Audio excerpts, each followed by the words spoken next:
Bienvenue à Parlons Sécurité. Mon nom est Grazielle Lacharme. Mon invité aujourd'hui est Rodi Larose qui travaille présentement dans le milieu de la sûreté urbaine tout en terminant sa formation au Cégep Gérald Godin. Monsieur Larose, bienvenue à Parlons Sécurité. Merci de m'avoir invité. Mon plaisir. Donc, aujourd'hui, nous allons parler sûreté urbaine. Mais avant de commencer, vous m'avez mentionné avoir travaillé 10 années dans le domaine de la sécurité en Ontario. Et en passant, on vous pardonne d'avoir travaillé en Ontario. Vous êtes revenu au Québec, donc c'est correct. Donc, pouvez-vous nous raconter une situation dangereuse ou un fait cocasse vécu dans le cadre de vos fonctions? OK, mais je crois que c'est un fait cocasse qui est un petit peu, pas dramatique, mais un peu drôle. C'est que je travaillais lors d'un chiffre, j'étais assis sur ma patrouille parce qu'on surveillait une place où il y avait des nouvelles voitures qui arrivaient, des voitures qui sortaient tout fraîches du concessionnaire, mais dans l'emplacement où j'étais, il y avait le site de Bombardier qui était juste à côté. Et Bombardier faisait leur test d'avion. Et ce qui est arrivé, c'est pendant qu'ils faisaient leur test d'avion, de moteur, tout ça, le pare-brise de la patrouille a éclaté. Hey, bonjour les agents de sécurité du Québec. J'interromps la vidéo 30 petites secondes juste pour vous demander de commenter, liker ou partager cette vidéo. Faire ça, ça va vraiment nous aider à battre l'algorithme de YouTube puis à faire en sorte que la vidéo soit diffusée à plus d'agents de sécurité. Donc, s'il vous plaît, likez, commentez ou partagez. J'apprécie beaucoup. De retour à Parlons Sécurité. Et j'étais à l'intérieur et ça a éclaté. Je n'ai pas été blessé, mais c'est comme tout le monde est venu me voir pour vous dire qu'est-ce qui s'est passé. Puis là, j'ai dit, ça a juste éclaté. Ça a éclaté devant ma figure. Puis ils ont dit, est-ce que tu es correct? J'ai dit, oui, ça va très bien. Je ne suis pas blessé. C'est juste que ça n'a pas éclaté pour que ça se brise en petits morceaux, mais c'est juste que le pare-brise a juste éclaté. Puis c'est ce qui a causé que la pare-brise soit brisée. Jusqu'à présent, quand je pense à ça, puis je dis, waouh, OK, c'était vraiment quelque chose que j'ai jamais expérimenté. Puis je suis sûr que d'autres gardiens de sécurité ou bien d'autres personnes n'ont jamais pu expérimenter. Mais ça a été mon expérience pendant mes 10 années, une pare-brise qui éclate devant moi. Sans raison. Ouais. J'étais assis en patrouille, ben, j'étais assis dans la voiture de patrouille, je rentrais des informations et pendant qu'ils faisaient leur test de moteur, et puis je crois que c'était parce que c'était trop puissant leur moteur, et puis ça fracassait la pare-brise. Wow, la vibration. Ouais. OK. Bien, heureusement qu'il n'y a pas eu trop de dommages, mis à part pare-brise brisé. Ouais, c'est Merci. ça. Parfait. Donc, merci beaucoup pour ce partage de faits cocasses ou de faits pas irréels, mais paranormal, on ne sait pas. On ne sait Euh, pas. Maintenant, parlons sûreté urbaine. Oui. Donc, la formation que vous suivez actuellement est donnée à quel endroit, d'une durée de combien de temps et qu'est-ce qui est compris dans la formation? Euh, Comme vous le mentionnez, je suis présentement dans le programme de sûreté urbaine avec le Cégep Gérald Godin. C'est plus vers la formation continue. C'est vraiment axé aux adultes. Alors, la durée du programme est environ de 7 mois. Et à l'intérieur du programme, il y a plusieurs sujets qu'on couvre. J'ai fait l'analyse de la fonction du travail. Ensuite, j'ai fait la communication interpersonnelle. J'ai fait les lois et les règlements. J'ai fait aussi, j'ai fait les cours frappés. J'ai fait aussi la maîtrise. Présentement, je suis en train de faire la maîtrise de personnes violentes et présentement, je suis en train de faire aussi les soins d'urgence niveau RCR et premier répondant. Ensuite, je fais l'intervention en sûreté urbaine et l'autre cours que j'ai déjà commencé, c'est intervention ciblée. Alors, c'est un grosso modo de ce qu'on couvre en 7 mois dans le programme de sûreté urbaine. OK, très intéressant. Ah oui, et vous couvrez même l'aspect premier répondant. Vous allez aussi pousser que ça? Oui, on va assez pousser, mais l'affaire qui arrive, c'est qu'on on sera pas certifié, mais c'est juste un peu plus de contenu qu'on reçoit de la formation parce que le RCR, on sait très bien que c'est une formation de 16 heures de temps, mais la formation premier répondant, ce qu'on fait, c'est qu'on va encore un peu plus loin, on fait les analyses, on pose plus de questions, comme si que vous recevez les pompiers qui viennent chez vous. Quand on sait, les pompiers sont formés au point de vue premier répondant, et on pose des questions pour analyser c'est quoi le problème de la personne, c'est qu'est-ce qui cause que la personne a eu, par exemple, un choc allergique. Alors, c'est ce qu'on fait présentement, c'est vraiment poussé là. Et le programme, ben, pas le programme, mais le cours est 60 heures. OK. Oh Ouais. wow, quand même. Excellent. Donc, justement, pouvez-vous nous donner un avant-goût de votre formation, car paraîtrait-il qu'il y ait plusieurs mises en situation. Vous avez Oui. mentionné ça tout à l'heure. Donc, pouvez-vous nous détailler une situation qui pourrait arriver dans le cadre de vos fonctions et comment y répondre?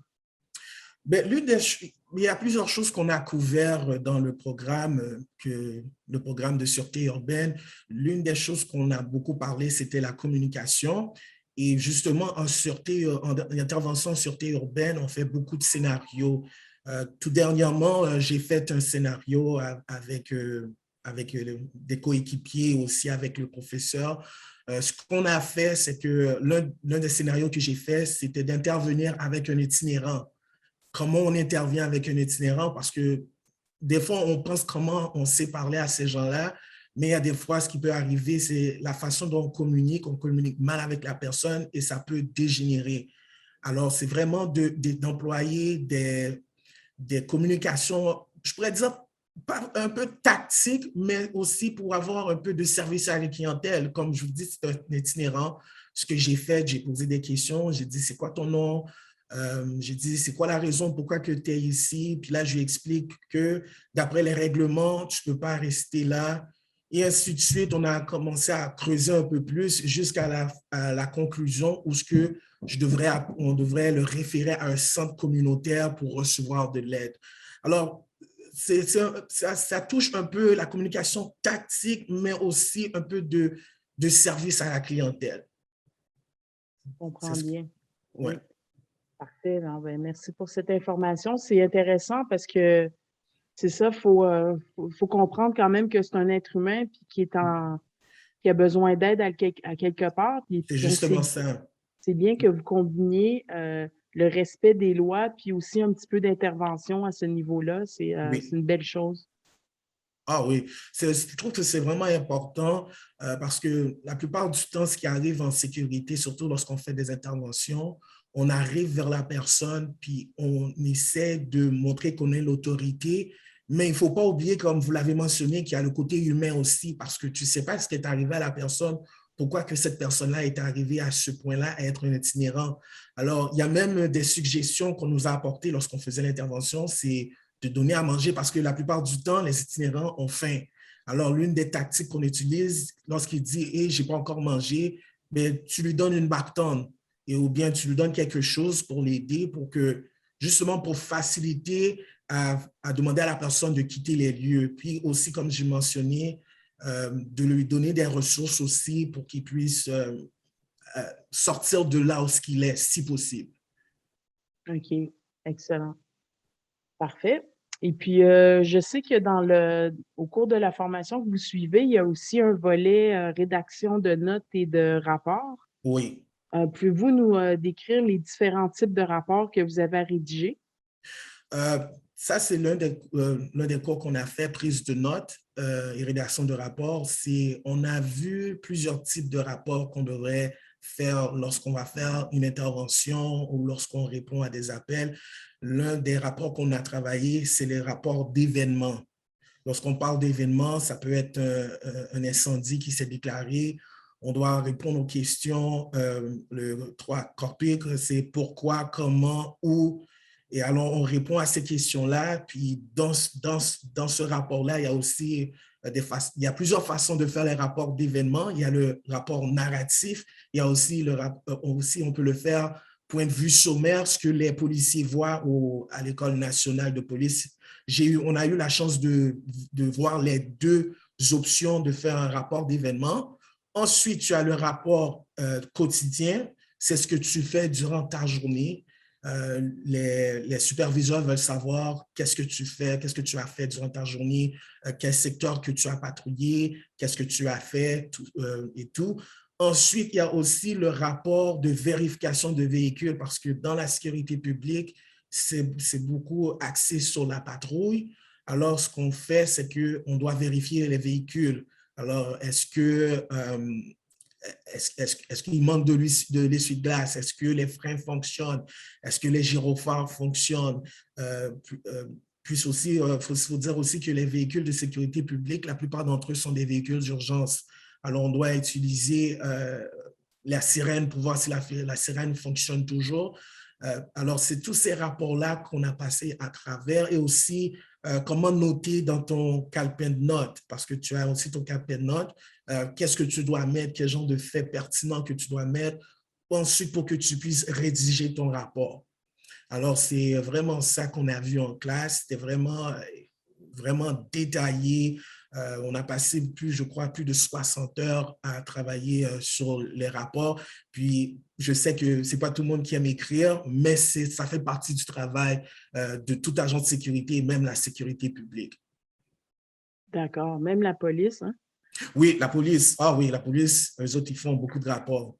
OK. Ouais. Des fois, ils n'ont pas rapport, mais il faut... Non, c'est pas vrai. Ouais. À tous les policiers qui nous écoutent, s'il vous plaît, c'est une blague. Et puis, justement, par rapport à la rédaction de rapports, donc tout ça se fait sur papier ou vous avez une application ou comment vous les rédigez? Ben, à l'école, c'était sur papier, c'était à la main, c'était la vieille méthode, mais c'est sûr que ça dépend des villes que tu vas travailler. Il y en a là où je travaille présentement, c'est électronique. Une chance que c'est électronique parce que je ne vous mens pas, là, je n'aime pas écrire sur le papier. Alors, c'est à l'ordinateur ou bien on a un iPad, c'est là qu'on écrit nos rapports. Ou bien si on a un rapport d'événement, ce qu'on fait, c'est qu'on retourne au bureau pour écrire sur l'ordinateur. Pour écrire sur un iPad, ce n'est pas tellement confortable. Alors, on a l'option de retourner au bureau pour écrire, pour rédiger nos rapports sur ordinateur. Et aussi, j'ai oublié de mentionner aussi, on a vu aussi les rapports d'accident. Lorsqu'il y a un accident qui se produit, la sécurité publique est souvent appelée à aller assister dans un accident. On remplit des rapports d'accident. On a vu en détail comment les remplir. Et aussi, parce qu'il y a des fois, ce qui va arriver, c'est que la police, des fois, va demander notre rapport parce que les autres aussi, ils doivent faire leur propre rapport. Alors, on a appris tout ça là, durant notre session sur prise de notes et rédaction de rapport. Excellent. Merci, c'est très clair. Donc, excellente réponse, M. Larose. On va prendre une petite pause pour passer à la deuxième section. Donc, okay. La deuxième section portera sur la partie terrain. On a vu la formation, on va aller sur la partie terrain. Donc, M. Larose, bougez pas. Cher auditoire, bougez pas. On va prendre une petite pause d'environ 45-50 secondes. Si vous aimez l'épisode jusqu'à maintenant, cher auditoire, s'il vous plaît, faites-nous un like. Mentionnez-le dans les commentaires. Puis ceux qui ne se sont pas encore abonnés à la chaîne, s'il vous plaît, abonnez-vous. Donc, à tout de suite.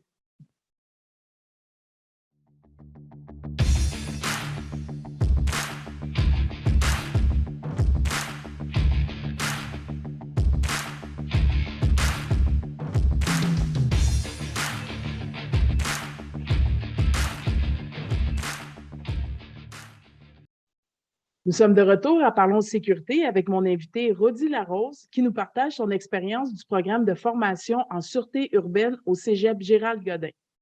Parlons terrain maintenant. Okay. Donc, M. Larose, je comprends qu'il y ait possibilité de commencer à travailler sans avoir terminé la formation. Donc, quelle démarche avez-vous entreprise pour vous faire embaucher par Ville-Saint-Laurent? Ce que les professeurs nous disaient, c'est qu'il allait avoir, à la fin du programme, il y a un stage. Alors, ce qu'il fallait faire, c'est de chercher avec les sécurités publiques sur l'île de Montréal avec lesquelles on aimerait faire notre stage. Et aussi, ils ont mentionné qu'il y en a qui engagent à temps partiel. C'est de voir avec qui que vous voulez faire votre stage. Et s'il y a une opportunité pour travailler, ce serait le moment idéal de le faire parce que non seulement vous apprenez en classe, mais aussi vous allez apprendre sur le terrain. Alors moi, ce que j'ai fait, j'ai commencé à faire mes propres recherches. Puis je suis tombé sur Ville-Saint-Laurent. J'ai envoyé mon résumé et ils m'ont appelé. J'ai fait une interview avec eux. Ça a super bien été. Ils m'ont engagé et j'ai commencé à travailler avec eux. Ça va faire quelques semaines de cela que je travaille et aussi à l'école en même temps. C'est pas facile, je vais vous avouer, parce que je travaille la fin de semaine. Puis il y a des fois, je termine la nuit et je finis à 6h30 du matin. Puis à 8h du matin, j'ai un cours. Alors, c'est vraiment pas facile. OK. Ah, ça doit pas Ouais. être évident. Et Non, puis, c'est pas évident. ouais. C'est un petit coup à passer. Vous en avez jusqu'à décembre, c'est ça? Ouais, jusqu'à décembre, on tient bon, on tient ferme, puis on sait qu'on va terminer. Excellent. Et puis, justement, donc, votre horaire de travail, c'est la fin de semaine, vous dites, de nuit ou ça varie? Juste me Ça répéter. varie, c'est rotatif. Alors, OK. c'est une semaine, je suis le jour, puis l'autre semaine, je suis la nuit. Alors, les chiffres sont des chiffres de 12 heures. Ça, je vais vous dire que ça varie de ville en ville. Moi, je sais que là où je suis à Saint-Laurent, c'est des chiffres de 12 heures. Alors, on commence de 6h30 jusqu'à 6h du soir ou bien 6h30 du matin jusqu'à 6h30 du soir. Il y en a que c'est seulement des chiffres de 8 heures. Il y en a que tu peux te retrouver simplement sur appel. Mais lorsque je suis présentement, c'est de fin de semaine, des chiffres de 12 heures. OK. Super. Et puis, pouvez-vous nous décrire vos tâches et responsabilités? Moi, présentement, là où je suis, mes tâches sont de faire de la comment je peux dire ça, c'est la prévention communautaire. Alors, ce qu'on fait, c'est que on fait beaucoup de patrouilles. Saint-Laurent, c'est un grand territoire. Il y a beaucoup de parcs. Puis, ce qu'on fait, c'est qu'on doit faire la patrouille dans les parcs, aussi faire la patrouille dans les rues, parce que c'est ce qu'on fait, c'est on patrouille les rues aussi, on fait des interventions de temps en temps avec les citoyens, comme on voit aussi les règlements municipaux, il y a certaines villes qui te disent que tu dois tenir ton chien en laisse. Si tu ne le fais pas, ben, tu reçois un constat d'infraction. À Saint-Laurent, on n'émet pas des constats d'infraction, mais on émet des verbaux. Mais il y a certaines villes, ce qu'ils vont faire, parce que dans la formation, vous allez voir aussi comment remplir des constats d'infraction, que ce soit pour le parking, que ce soit pour les règlements municipaux, bien la nuisance. Vous allez émettre des constats d'infraction aux gens. Les montants varient. Je sais que les gens veulent savoir les montants. Ça peut varier de 100 $, peut-être même aller jusqu'à 500 $, mais encore, ça dépend des villes. Chaque ville a leurs propres règlements municipaux, mais comme ce que je travaille, on émet seulement pas vraiment des constats, mais on les donne des avertissements verbaux. Et ensuite, ce qu'on fait, on remplit un rapport. Justement, on appelle ça, nous autres, un rapport d'activité. Tu vas dans ton patrouille et tu écris ce qui s'est passé. Ensuite, l'autre tâche que tu vas faire aussi, c'est assister s'il y a un accident sur la route. Alors, nous, ce qu'on fait, c'est qu'on bloque une voie. On appelle les services d'urgence ou bien si les services d'urgence ont déjà été appelés, notre rôle, c'est de bloquer soit une rue ou bien c'est de bloquer une voie. Admettons qu'il y a aussi une voiture qui peut tomber en panne. Ce qu'on va faire, on va bloquer la voie. S'il est dans un grand artère, on va bloquer la voie. Aussi, on intervient aussi lorsqu'il y a des incendies. On va rencontrer le chef d'opération des incendies ou bien celui qui est là présent, le capitaine ou le lieutenant ou bien le chef. On demande qu'est-ce qui doit être fait. Ils vont peut-être nous demander d'aller, OK, va bloquer cette rue-là pour nous, pour pas que la circulation vienne. Et aussi, on travaille en forte collaboration avec la police. Moi, je travaille avec la police de quartier. Comme je vous dis, chaque ville a leur règle. La plupart des sécurités publiques travaillent avec la police, les ambulances et les services d'incendie. OK. C'est un Ouais. travail d'équipe. Ouais, c'est un travail d'équipe. Et puis, c'est l'une des choses qu'il mentionne aussi. Est-ce que tu peux travailler en équipe? C'est vraiment important. Hmm, parfait.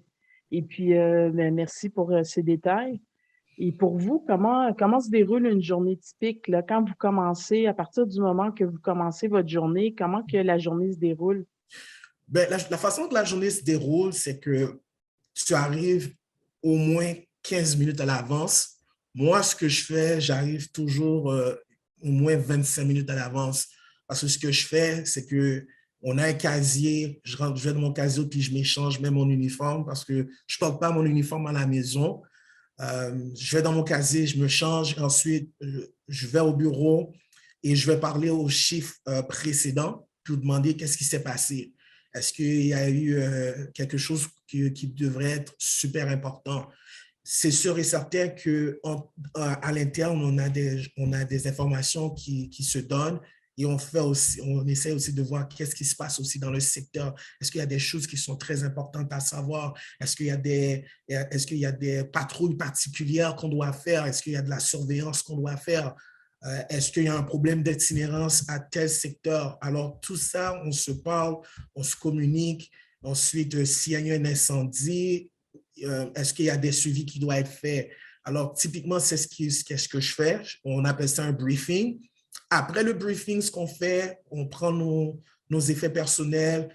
Moi, je vais prendre mon DEA, je prends mon iPad, je prends ma radio et je m'en vais dans le véhicule. Je rentre dans le véhicule, je rentre les kilométrages, je m'assure que la voiture a du plein. Ensuite, je vérifie pour voir si la voiture est endommagée. Ensuite, j'active les gyrophares pour être sûr que tout fonctionne bien, pour pas qu'il y ait aucune défectuosité. Et ensuite, quand ça c'est fait, mais là, tu prends la route et tu commences ta journée. Alors, c'est presque ça que je fais durant mon travail. Excellent.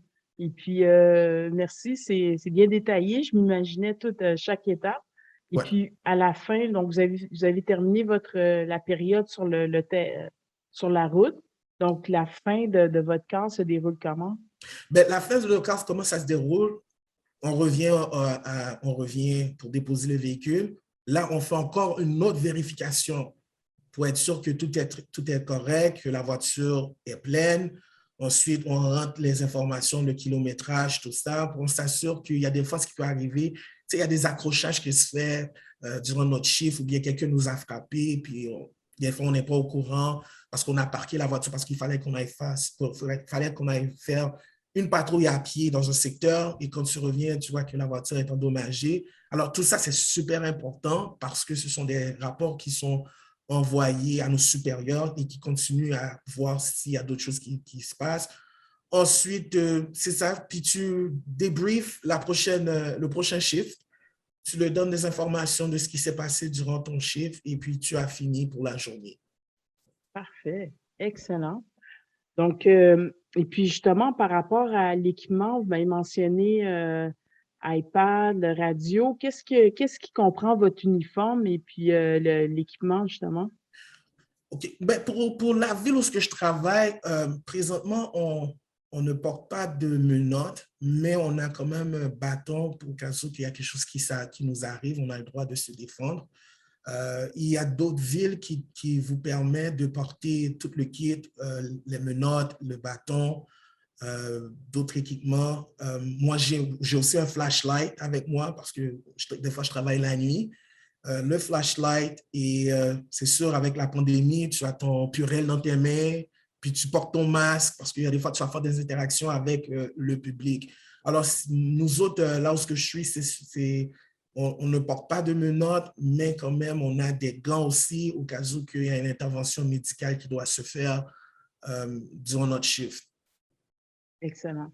Puis le bloc-notes et puis Oui, c'est ça, le bloc-notes, le cap-notes, c'est très important. Tu le portes sur toi s'il y a des informations que tu dois prendre. excellent. C'est très, très clair. Je crois que vraiment l'auditoire, elle a pris beaucoup d'informations. Moi, d'ailleurs, j'en ai pris beaucoup. Merci. De Euh, rien. donc, pour clore cette entrevue, Monsieur Larose, pouvez-vous me nommer une action concrète qui pourrait être faite afin d'améliorer l'industrie de la sécurité au Québec? Ça, c'est une très bonne question. L'une des choses que je pourrais peut-être mentionner, c'est le salaire. Je sais que le salaire présentement était à 18,64. Euh, j'aurais voulu que le salaire soit un petit peu plus élevé parce qu'on le veuille ou non, le travail de sécurité, c'est un travail qui a beaucoup de, on peut dire qu'il y a un peu de stress. Il faut vraiment qu'on pense, puis il y a des fois, il y a des gardiens qui sont surpayés pour ce qu'ils font. Moi, personnellement, je pense que le salaire devrait augmenter au moins, je dirais, à 20-21 $ de l'heure. Aussi, si y en a comme moi qui a pris la formation, je vais être un petit peu, pas arrogant, mais comme quelqu'un comme moi qui a fait la formation de sûreté urbaine, je m'attends à un minimum de 21 $ à aller jusqu'à 25-26 $ de l'heure. Parce que c'est 7 mois de formation, c'est des heures d'études, c'est beaucoup de formation, beaucoup d'informations. Et c'est sûr, quand tu as fini, c'est que tu aimerais vraiment avoir un salaire assez élevé pour récompenser l'investissement que tu as fait par rapport à tes études. Alors, ça, c'est, comme je dis, la formation de sûreté urbaine, c'est une formation qui est encore plus élevée que les 70 heures qu'un gardien de sécurité fait. Alors, moi, je pense que c'est ça. Puis l'autre chose que j'aimerais mentionner, c'est aussi les conventions collectives, les assurances. C'est une autre chose que j'aurais voulu qu'on travaille très, très fort sur ça. Il y a certains points de la convention collective qui devraient être retravaillés, effectivement. Ouais. Donc, excellent. Merci pour votre partage. Donc, est-ce que vous avez un petit mot de la fin pour l'auditoire? Donc, des remerciements, salutations, des conseils? Moi, ce que j'aimerais dire à tout le monde, c'est que ceux qui sont dans l'industrie de la sécurité, c'est toujours d'essayer de continuer à prendre des formations, que ce soit de sûreté urbaine ou bien vous allez prendre plus d'heures concernant la formation de sécurité. Moi, j'encourage tout le monde à le faire parce que l'industrie de la sécurité, c'est tellement vaste. Et justement, la sûreté urbaine, c'est un domaine que personne, je ne dis pas personne, mais ça commence à se faire connaître. Et moi, j'encourage tout le monde, à ceux qui disent qu'ils ne pensent pas aller faire la police, mais qui aimeraient faire quelque chose qui est presque similaire, la sûreté urbaine serait une très bonne option pour se diriger, pour avoir une belle carrière. Présentement, c'est ce qu'ils sont en train de pousser, que la sûreté urbaine devienne une carrière potentielle pour les agents de sécurité ou bien d'autres personnes. OK. Excellent, excellent. Donc, je vous remercie une autre fois, M. Larose, pour votre participation. Ce fut très instructif et très intéressant. Merci de m'avoir invité. Bon plaisir. Mon nom est Graziel Lacharme. Si vous recherchez de l'emploi dans le domaine de la sécurité, rendez-vous au 10-4database.com, qui est le site d'emploi réservé pour les agents de sécurité certifiés. L'inscription est gratuite. Tout ce dont vous avez besoin est votre CV et votre BSP valide. N'oubliez pas de liker, commenter et partager cette vidéo et de vous abonner à notre chaîne YouTube. Nous sommes aussi sur Facebook, Instagram, LinkedIn, Twitter, Telegram et Rumble. Venez nous encourager. Merci, cher auditoire, pour votre présence et je vous dis à la prochaine pour un nouvel épisode de Parlons Sécurité.